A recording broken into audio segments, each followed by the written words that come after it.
Impak pembangunan pesat terhadap alam sekitar perlu diberi perhatian. Ini termasuk peratusan kawasan hijau terutama di kawasan bandar. Usaha perlu dilakukan bagi menangani isu kekurangan kawasan hijau yang semakin membimbangkan.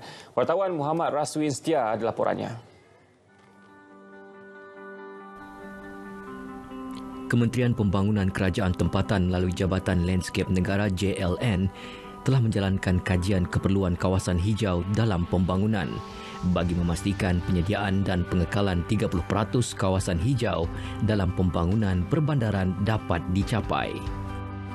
Di mana objektif kajian ini adalah untuk mengenal pasti elemen-elemen ataupun apakah komponen-komponen kawasan hijau yang dimaksudkan. Kemudian seterusnya kita nak mengenal pasti keberkesanan, penyediaan dan juga pengurusan kawasan hijau yang telah disediakan oleh pihak berkuasa tempatan.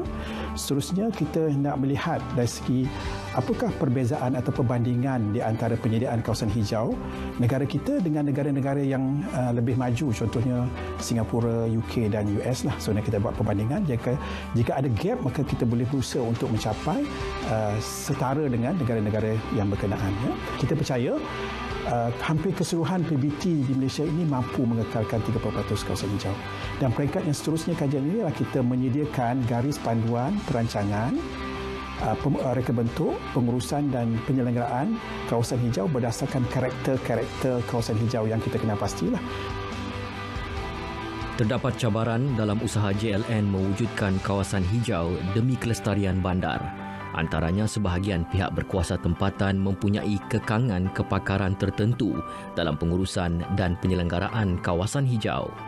Bila kita pihak kerajaan, terutama Jabatan Landscape Negara dan PBT telah pun menyediakan kawasan lapang dengan kemudahan rekreasi dan sebagainya, masyarakat menyalahgunakan kawasan ini dengan melakukan pelbagai aktiviti yang tidak sesuai dan dia vandalize lah kawasan-kawasan ini. Kemudahan-kemudahan ini menyebabkan kemudahan yang telah sediakan itu sepatutnya bertahan dalam satu tempoh masa mungkin 5 atau 10 tahun, tetapi mungkin dalam 1 atau 2 tahun telah rosak disebabkan aktiviti vandalisme. Jelas sekali peranan semua pihak termasuk masyarakat amat penting dalam mengekalkan dan memelihara kawasan hijau ini. Bila kawasan hijau yang disediakan oleh pihak kerajaan cantik, indah, selamat dan berfungsi, dan premis kita juga cantik, indah, berfungsi, akhirnya kita matlamat kita untuk menjadikan Malaysia sebagai sebuah negara taman akan dapat dicapai. Tuntasnya, kepentingan menyediakan kawasan hijau bandar dalam arus pembangunan yang pesat ini harus didokong bersama. Ia bukan sahaja tanggungjawab pihak berkuasa tempatan semata-mata. Bahkan kita komuniti setempat harus memainkan peranan dalam menghijaukan kawasan kediaman dan premis masing-masing. Muhammad Raswin Setia, RTM.